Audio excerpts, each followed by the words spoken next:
बाजारों में आज जो कल का सेल ऑफ था वो वापस रिवर्स होता हुआ दिखाई पड़ा। फर्स्ट हाफ में एक प्रेशर के साथ मार्केट की शुरुआत हुई, लोअर लेवल से एक बढ़िया रिकवरी इंडेक्स में बनते हुए दिखाई पड़ी, चाहे वो मिड कैप इंडेक्स हो, स्मॉल कैप इंडेक्स हो। 1.5% के आसपास की बढ़त वहां रही।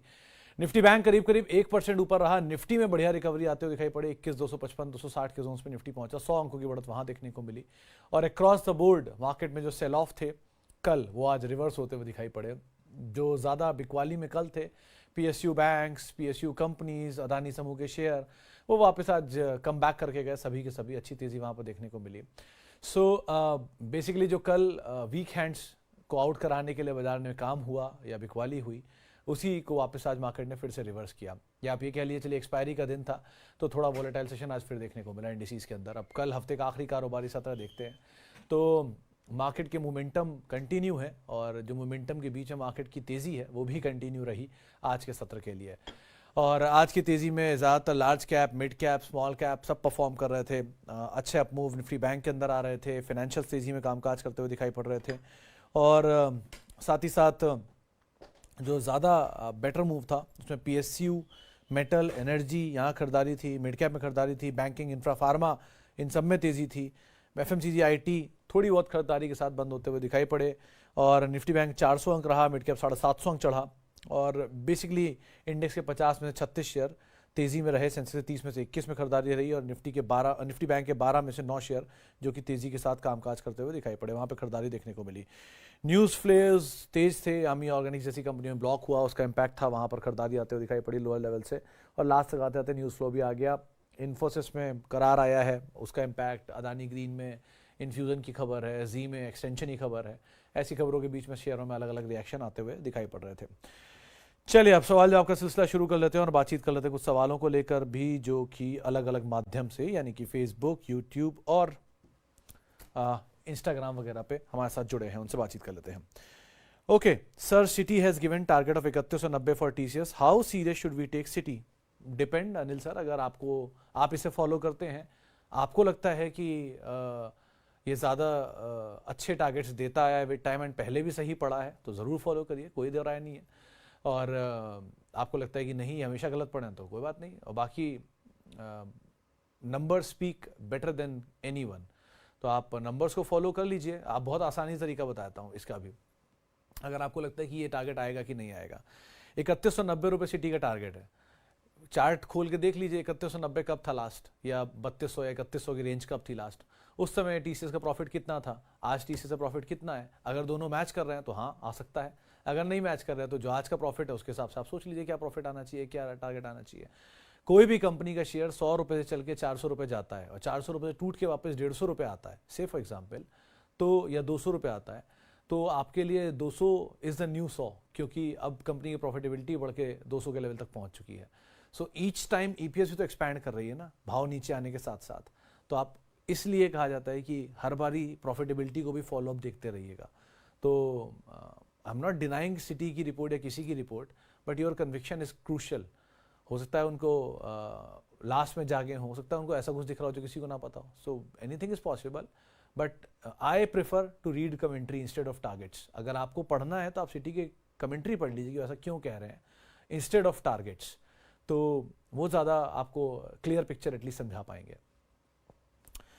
आगे बढ़ते हैं। और आरती इंडस्ट्री 750 शेयर है, 550 रुपये के दाम पे। स्नोमैन लॉजिस्टिक्स 190 शेयर है, 60 रुपये के दाम पे। वेदांता 190 शेयर है, 260 रुपये के दाम पे। ओरियन ग्रीन पावर 800 शेयर है, 23 रुपये के दाम पर। लॉन्ग टर्म इनमें से आप सिर्फ 2 शेयरों को होल्ड कर सकते हैं, बल्कि एक ही शेयर को होल्ड कर सकते हैं, वो है आरती इंडस्ट्री और इवन समटाइम्स वेदांता। बाकी सब मोमेंटम पे है। आपको green power, Orion green already 12 रुपये का शेयर 23 रुपये आ चुका है। 23 रुपये पे अगर आपने एंटर किया है तो आप ऑलरेडी डबल पे शेयर ले रहे हैं। नंबर अच्छे थे पिछले क्वार्टर के, तभी 13 रुपये चल के 24 रुपये आ चुका है। इस क्वार्टर के नंबर अच्छे नहीं आए तो शायद उसके ऊपर जाए भी ना, नियर टर्म में एटलीस्ट। मोमेंटम है, मोमेंटम कहाँ तक ले जाए क्या जाने। Circuit goes up, circuit goes down होता है, इसलिए ध्यान संभल के कॉल लेना। वन, ये स्नोमैन लॉजिस्टिक में जब भी कभी गिरावट आती है प्रमोटर पार्टिसिपेट करता है। आज भी गिरावट आई थी, सुबह 55-56 रुपये घूम रहा था, पता नहीं प्रमोटर ने पार्टिसिपेट किया या नहीं किया, लेकिन उस लेवल से घूम के वापस 60 रुपये आ गया। सो वो लेवल क्रूशियल लेवल है आपके लिए, वही स्टॉप लॉसेज होंगे अगर आप फॉलो करना चाह रहे हो तो। और तीसरा, Vedanta is a good dividend paying story, but debt का रीपेमेंट इज वेरी क्रूशियल, जो वो कर नहीं रहे। तो अगर डेट का रीपेमेंट कर दे सिचुएशन थोड़ी बेटर हो जाएगी इनके लिए। And lastly Aarti industry is betterly, मतलब पहले इन सबके कंपैरिजन सबसे बेटर पोजीशन वही है। लॉन्ग टर्म वहाँ भी नहीं बोलूँगा, लेकिन केमिकल साइकिल रिवर्स होती है तो ये चलना चाहिए। बायबैक भी आया ही था, इसमें था ड्रग्स में था, याद नहीं मुझे, लेकिन ये मतलब अपना जो नियर टर्म बॉटम वो बना चुका है। सो आप आरती में बने रहो, वेदांता में बने रहो डिविडेंड के लिए, और बाकी मोमेंटम में प्ले करना है। चारों बेसिकली वैसे तो मोमेंटम स्टॉक है लॉन्ग टर्म के लिए, कि क्वालिटी ही अलग लेवल होती है, जरा उसको आप एक बार देख लेना। Sumit ji, what is your views on market as holidays are coming? Dhawan sir देखो, कल मैंने 10 रीज़न बताए थे, ट्वीट किया था, रील भी बनाया था, पब्लिक से सुन भी लिया उसके ऊपर बहुत कुछ। But I personally, if you ask me personally, that is my personal opinion, so I am a perma bull. I only sees 2 type of days, good and very good. तो मेरे लिए ना बैड टाइम ही good होता है। सो कोई भी fall is an opportunity, कोई भी तेज़ी इज़ अ थ्रेट, ये मैं मानता हूँ, मेरा पर्सनल ओपिनियन है। ये गलत भी होऊंगा मैं, I am ready to be wrong, ठीक है। लेकिन बेटर इज़ कि आपको अच्छे शेयरों की लिस्ट अगर नीचे मिलती है तो आपके लिए मौका है एक्यूमुलेट करने का। आपको बुरे शेयरों की लिस्ट तेज़ी में मिलती है तो आपके लिए मौका है निकलने का। आपको अच्छे शेयरों की लिस्ट तेज़ी में मिलती है तो थोड़ा कैपिटल प्रोटेक्ट करने का। ये अब तक की सही गणित मुझे अपनी सीमित जानकारी में दिखती है। बाकी आपके हिसाब से जो आपको सूट कर जाए वो आपके लिए सबसे अच्छा होता है। बाजार में व्यू सीधी सी बात है सर, बाजार एक हद तक चला हुआ है, ओवरहैंग है इसका, और वो बीच बीच में कूल ऑफ होता रहेगा। ऐसा नहीं है कि एक तरफा सारा बाजार नीचे आ जाएगा। किसी फाइन डे एक स्टॉक नीचे आएगा, किसी फाइन डे दूसरा स्टॉक नीचे आएगा, और थोड़ा थोड़ा शेड होता रहेगा। इस शेड ऐसे समझिए कि अगर कोई चीज़ 160 रुपये कल थी, वो टूट के कल ही 150 रुपये आ गई, वो 150 रुपये पे से चल के आज 155 156 पहुंच जाएगा, लेकिन 160 नहीं पहुंचेगा। फिर थोड़े दिन बाद वो धीरे धीरे 160 पहुंचेगा, फिर एक शेड मारेगा 145 रुपये का, फिर सरक सरक के ऊपर जाएगा। सो विद टाइम वो अपने आप शेड करता रहेगा एक ही टाइम के अंदर, उस ड्यूरेशन उसकी ईपीएस बढ़ जाएगी और पी एडजस्ट हो जाएगा। सो ऐसे करके कुछ कुछ काम होता रहेगा मार्केट्स में, लेकिन ओवर हीटेड स्पेस से निकलना ज़रूरी है। इसीलिए थोड़ा थोड़ा कैपिटल घर लेते चलो, बेस्ट यही रणनीति है। रेस्ट समय बता ही देगा। Okay, UPL versus Aarti at this price, I think UPL is in favour. Risky traders के लिए, सेफ ट्रेडर्स के लिए आरती इज बेटर। आप देख लो, दोनों के अलावा कुछ चाहिए तो PI industry is better. Sir good afternoon, I have 100 share of Epigral. Epigral मेरे ख्याल से इसका नाम कुछ चेंज हुआ है। मैं कौन सी, मेघमानी ऑर्गेनिक्स का नाम था ये सर, मैं इसका नाम मिस कर रहा हूँ। अगर ये मेघमानी ऑर्गेनिक्स है तो आप बने रहो, और मतलब आई एम वेरी सॉरी, इसका नाम मैंने चेंज होते देखा तो है, लेकिन ये मेघमानी है कि नहीं ये कन्फ्यूजन है मुझे। सो अगर मेघमानी है तो आप बने रहो, मेघमानी ऑर्गेनिक्स है तो। और बाकी कोई और है तो मैं इस पर टिप्पणी बाद में कर पाऊंगा। अभी मैंने जितना जानता हूँ या जितनी याद है उतना ही बता पाऊंगा आपको। अबाउट सीमेंस, चन्ना साहब अगर आपके पास है तो बने रहो। मतलब इसमें एक अच्छी चीज़ है वो डीमर्जर जो लोग कर रहे हैं, अपने कारोबार को 4 यूनिट में बांटना। इंडिया की ग्रोथ स्टोरी के लिए सबसे स्ट्रॉन्ग कोई सेक्टर अगर रहेगा तो कैपिटल गुड्स ही रहेगा, क्योंकि ये इंजीनियरिंग कैपिटल गुड्स हर चीज़ में इस्तेमाल होनी है, be it railway, be it defence, be it infra, be it heavy engineering projects, कुछ भी होंगे तो उसमें कैपिटल गुड्स लगेगा ही लगेगा। और मेजरली ज़्यादातर सब जानकार मानते भी कि कंपनियाँ अच्छी हैं। सीमेंस की आज की प्रेजेंस नहीं है, बहुत सालों से इंडिया में काम कर रही है। जर्मन जाइंट, या फिर ये कह लीजिए कि एक अच्छे पेरेंट के साथ इंडिया में ऑपरेट करती है। सो एबर्ट कह रहा हूँ, एबीबी, ये हिताची हो, वो एनर्जी, ये सब कंपनियां अगर आपके पास हैं तो आप आराम से बने रह सकते हो इनमें। कोई ऐसा रिस्क नहीं है ज़्यादा। थोड़ा चले हुए हैं इसलिए एक बार को बस कंसर्न है, लेकिन नीचे मिल जाए तो इजीली आप एंटर कर सकते हो large and to bro domestic front पर, अगर आप इन केस इस स्टोरी को प्ले करना चाह रहे हो तो ये 4-5 कंपनियां तो they are good for your portfolio stock. तो अगर आपके पास है तो आराम से बने रहो। इवन एक वो कंपनी भी है पीस, उसका नाम भूल जा रहा हूँ मैं, वो भी अच्छी कंपनी है। 4,000 रुपये शेयर वो भी आ गया 300 रुपये से भागते भागते, but they are costly enough, इसलिए इसका नाम मैं स्किप करूँगा। ये 3-4 शेयर भी महंगे हैं, लेकिन दे आर मल्टीनेशनल्स तो उनको प्रीमियम हमेशा मिलता ही है। सो आप एंटर करना चाहो या बने रहना चाहो, बने रहो, कोई ऐसा रिस्क नहीं है इसमें। आई हैव 100 शेयर। अच्छे, इस पर तो बातचीत हो गई, आगे बढ़ते हैं। और माजगांव डॉग 150 शेयर 160 रुपये की बाइंग, सनटेक 100 शेयर 475 रुपये की बाइंग। मजगांव में कैपिटल निकाल चुका हूँ, तो जब कैपिटल निकाल चुके हो तो क्या ही थ्रेट है आपके पास। 10 टाइम 12 टाइम ऊपर है। थोड़ा और रिस्क लेना है तो थोड़ा और 50 शेयर बेच दो। 50 शेयर बेचते बिल्कुल ही रिस्क फ्री हो, प्रॉफिट भी आ गया, कैपिटल भी आ गया, कुछ और ऐसी चीज़ ढूंढो अब। देखिए अनंत तक तो ये भी नहीं चलेंगे, कहीं ना कहीं तो ये भी थमेंगे, कंसोलिडेशन में जाएंगे, कुछ समय के लिए रुक जाएंगे, ऐसा कुछ करेंगे। आपको लग रहा है कि आप टॉप पे कहाँ बेच सकते हो मैक्सिमम यूटिलाइजेशन के लिए, तो उसको निकालने का एक ही तरीका है कि कैपिटल निकाल लो, फ्री के शेयर छोड़ दो। वो आपने ऑलरेडी कर दिया तो आप बने रहो, क्या रिस्क है। नेक्स्ट जनरेशन को पास ऑन कर दो, डिविडेंड तो मिलेगा ही यहाँ पर। और same applies to Sun TV, Sunteck as well, मतलब जो भी कंपनी आपने ले रखी है उन सबके लिए ये चीज़ ईजिली एप्लीकेबल है। बट माझगांव की ऑलरेडी बहुत हीटेड है, बहुत बड़ी तेज़ी दिखा चुका है, डिफेंस ऑर्डर्स अभी भी आ रहे हैं। सो ऑर्डर इन्फ्लोज बेटर है, नंबर्स में भी दिख जाए तो ज़्यादा बेटर है। ऑर्डर मिलने से कंपनी नहीं चलती, ऑर्डर मिलने के बाद प्रॉफिटेबिलिटी बढ़ने से कंपनी चलती है। सो अब तक तो अच्छा लग रहा है, ऑर्डर मिल रहे हैं, प्रॉफिटेबिलिटी बढ़ जाए तो ज़्यादा बेटर। ऐसा तो BHEL के पास भी 1 लाख करोड़ के ऑर्डर है, लेट्स सी कितनी प्रॉफिटेबिलिटी में आता है। अब तक नहीं है, बहुत सालों से है, ऐसा नहीं कि अभी अभी नया नया मिला है। BHEL को बहुत सालों से लाख करोड़ के ऑर्डर मिले बैठी है, लेकिन वो एग्जीक्यूशन ही नहीं कर पाती थी। सो अगर एग्जीक्यूशन इंप्रूव हो गया तो ये भाव सपोर्टिव रहेगा, एग्जीक्यूशन इंप्रूव नहीं हुआ तो ये भाव सपोर्टिव नहीं रहेगा। तो ऐसी गणित है, end of the day profit पे सबको खेलना है, आज नहीं कल, कल नहीं परसों, परसों ही नरसों, उसको मैच करना ही करना है। सो आप देख लो, लेकिन आप क्योंकि प्रॉफिट निकाल चुके हो, क्या मतलब कैपिटल निकाल चुके हो, प्रॉफिट भी थोड़ा सा निकाल लो और बाकी पड़ा रहने दो, कोई रिस्क नहीं है इसमें, रिस्क फ्री तो वैसे ही आप खड़े हो already. Tata investment versus Chola investment, Tata investment Arun sir, लेकिन नीचे मिल जाए तो, क्योंकि ज़्यादा क्वालिटी एसेट उसके पास है। मतलब वो Tata investment is investment arm of Tata groups, Tata capital नहीं है ये ध्यान रखना, टाटा इन्वेस्टमेंट है। Cholamandalam is into NBFC space, और वो कोई होल्ड को नहीं है, इसके पास तो स्टेक की वैल्यू है बहुत सारी, तो इसलिए बाजार की टाटा ग्रुप की तेज़ी आती है तो ये भी चलने लग जाता है, तो एक कोई चलता है तो दूसरा इसके पीछे पीछे फॉलोअप करने लग जाता है, जहाँ जहाँ इनका स्टेक होता है। So Tata investment is better, but चला हुआ है बहुत ज़्यादा, इक्विटी भी छोटी उसकी ज़्यादा है। सो कहीं मिल जाए नीचे तो इट्स गुड बेट। आपको लगता है थोड़ा सा यहाँ लेकर आप वेट कर सकते हो, नीचे मिलता रहा थोड़ा थोड़ा एक्यूमुलेट कर सकते हो। टाटा ग्रुप में और कोई अच्छे नाम ढूंढ रहे हो तो Tata chemical, Tata communication, Tata consultancy TCS and Tata tech. कल एक बार फिर टाटा टेक आया था अपने इशू प्राइस के नीचे।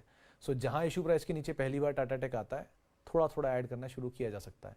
तो 1160 रुपये कल भी इसने एक बार हिट किया था, तो कहीं नीचे मिले आप उसका इस्तेमाल करो थोड़ा थोड़ा ऐड करने के लिए। वो ये नहीं करूँगा पूरा वहीं से ही खत्म हो जाएगी कंपनी, लेकिन if you find it a good company. आप सब लोगों ने टाटा टेक को इतना 74 गुना सब्सक्राइब करवाया था, कुछ सोच के करवाया था ना, अच्छी कंपनी है, मल्टीबैगर बनेगा, टाटा एलेक्सी बन जाएगा। सो वो आज भी सेम अप्लाइज होता है, ऐसा कुछ बदलाव नहीं आ गया, बस सिवाय भाव के। तो कहीं नीचे मिल जाए तो टाटा टेक पे आप आराम से एंटर कर सकते हो। कल आया था इशू प्राइस के नीचे एक बारी, ऐसे ही कोई दिन और देखे, आज भी 1206 था, तो 5-6 रुपये ऊपर था, सुबह ही नीचे घूम रहा था, कल परसों में फिर नीचे मिलेगा, देख लेना। HDFC bank 78 share 1613, Adani Wilmer 390, Patanjali 1470, Wipro, ONGC। इतनी बड़ी लिस्ट आपने भेज दी, मैं इन सबको पढ़ भी नहीं पाया अशोक जी। एनीवेज मैं भाग रहे हैं भाव, जवाब तो मैं क्या बोलूँ। तो HDFC बैंक के केस में अगर आपके पास है बने रहो, अदानी विल्मर आपके पास है, आप तेज़ी का इस्तेमाल करके निकलने की कोशिश कर सकते हो, क्योंकि यहाँ स्टेक सेल होना है, आज नहीं कल, कल नहीं परसों होना है। पतंजलि में एक ट्रिगर का वेट कर रहा है चलने का, 1800-2000 रुपये के आसपास ट्रिगर डिस्काउंट हो जाएगा तो आप एक बार को निकल सकते हो। और बाकी सब भाग गए तो मैं अब और नहीं बता पाऊंगा कहाँ गए।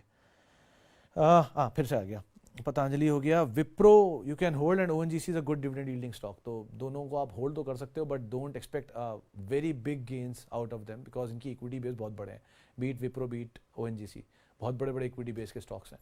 सो ये डिविडेंड पेइंग स्टॉक्स हैं, तो आप ONGC को रिप्लेस कर सकते हो कोल इंडिया से आगे चल के, या विप्रो को रिप्लेस कर सकते हो TCS से इधर, या इन्फोसिस से जो नीचे मिल जाए, या इवन L&T इन्फोटेक माइंट्री से, वो नीचे टाटा इन्वेस्टमेंट से, जो जैसे नीचे मिलते जाए ज़्यादा बेटर है। ओके आगे बढ़ते हैं। Is it true that will be fear Nifty last constituent? Sir is it true there will be fear of outflow by funds in Nifty last constituent? तो मलिक साहब देखो, पैसा जो डाल रहा है वो पैसा निकालेगा भी, एक लेवल तक आके बाजार सस्ता रहेगा और एक लेवल तक आके बाजार महंगा हो जाएगा। ऐसा नहीं है कि कोई चीज़ अनंत तक चलती रहेगी, मैं फिर बोलूँगा, क्योंकि फेयर वैल्यू भी कोई चीज़ होती है हर चीज़ की। ऐसा नहीं है कि कोई चीज़ चलती चली जाएगी, इंडेक्स लाख हो जाएगा, निफ्टी 50,000 हो जाएगा, 22,000, 23,000, 25,000, whatever number you call it as, लेकिन कहीं ना कहीं जाकर तो उसे थमना ही पड़ेगा। वो फ्लो ही होगा, कभी FI पैसा निकालेगा, कभी DI पैसा निकालेगा, ये फ्लो चलते रहेंगे। 16,000 करोड़ रुपए की SIP आ रही है, कल को मैं कहता हूँ 20,000 करोड़ आया, 25,000 करोड़ आया, and we grows like this. But एक लेवल पे आके आप कोई चीज़ का दाम तो तय करोगे, 2 रुपये की कीमत को आप 2,000 रुपये में नहीं ले सकते ना। तो कहीं ऐसा वो वैल्यूएशन महंगी हो जाएंगे, जहाँ वैल्यूएशन महंगी हो जाएंगे तो वहाँ बिकवाली शुरू हो जाएगी, जहाँ बिकवाली खत्म हो जाएगी वो सस्ते हो जाएंगे, वापस एंटर कर जाना। इसका एग्जांपल आज मैं अपनी टीम में एक लड़के को समझा रहा था। आप ऐसे समझो, ओरेकल फाइनेंशियल, मुझे वो याद है इसलिए बता रहा हूँ, एग्जाम्पल से आपको बहुत कुछ क्लियर हो जाएगा। ओरेकल फाइनेंशियल का डिविडेंड यील्ड लोअर लेवल पर जाने के बाद कहीं बैठता है 7 से 8% के आसपास, और अपर एंड पे जाने के बाद बैठता है कहीं 3 से लेके 4% के आसपास। 8% जैसे ही वो एफडी से महंगा होता है, यानी एफडी से ज़्यादा रिटर्न देने लगता है तुरंत उसको सब लोड कर लेते हैं।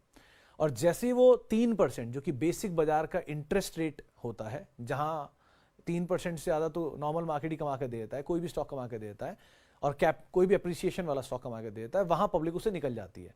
आप हर साल की उसकी ईपीएस को देखो और हर साल की ईपीएस उससे उस साल के हाईज को और लोज को कंपेयर करो, आपको यही दाम दिखेगा, 8% ऊपर यील्ड और 4% नीचे यील्ड। ये इसलिए दिखता है क्योंकि उसकी यील्ड उस साल की ईपीएस को एडजस्ट कर देती है, उस साल के डिविडेंड को एडजस्ट कर देती है। जैसे ही डिविडेंड एडजस्ट होता है 8% के आसपास आते ही बाजार उसको ले लेता है। जैसे ही डिविडेंड एडजस्ट होता है 3% की यील्ड पे, बाजार उसे बेच देता है। उसी रेंज में वो हमेशा घूमता रहता है और वो सालों से उसके नए हाई बनते हैं क्योंकि उसके डिविडेंड इंप्रूव हो रहे हैं। 190 था, 225 हुआ, तो 190 के हिसाब से हाई था 4600, 225 के हिसाब से हुआ 5200 या 5100, वट एवर प्राइस। तो ऐसे कर करके उसके यील्ड्स इंप्रूव हो रहे हैं, इसीलिए उसके हाईज भी इंप्रूव हो रहे हैं। यील्ड घट जाएंगे, हाई भी घटने बढ़ने बंद हो जाएंगे। सो मार्केट भी ऐसे ही होता है, जहां आपको फेवरेबल रिटर्न मिलता है आप तुरंत वहां चले जाते हो, और जहां से मिलता है आप उस तरफ को रुख कर जाते हो इंस्टेड ऑफ इक्विटी। तो जहां गोल्ड सस्ता हो जाएगा, इक्विटी को छोड़ के लोग गोल्ड पे चल देंगे। जहां पर बॉन्ड सस्ते हो जाएंगे, इक्विटी से ज्यादा अच्छा रिटर्न देने लग जाएंगे, सेफ साइड पर लोग वहां चले जाएंगे। सो इसीलिए बाजार ऐसे चर्न करेगा और ये इक्विटी का फ्लोज इधर उधर चलता ही रहेगा थ्रू आउट लाइफ, वो चाहे BFI करें या DI करें, लेकिन होता यही है, पिछले 15 सालों से यही चल रहा है। कभी भी पेरेनियल फ्लो हमेशा किसी एसेट क्लास के अंदर नहीं रहता है। सो उसका आप देख लेना, अब निकलता कौन पहले है, वो हु ब्लिंक्स फर्स्ट वाली सिचुएशन है। आप पहले आंख झपकाते हो कि मैं FI की DI, रिटेलर की DI, रिटेलर की FI, वो आप देख लेना। जैसे कल हुआ, पहला लॉट निकाला किसी ने, सब लोग के सब आंखें फेर गए। सो ऐसा कुछ देख लेना प्लीज।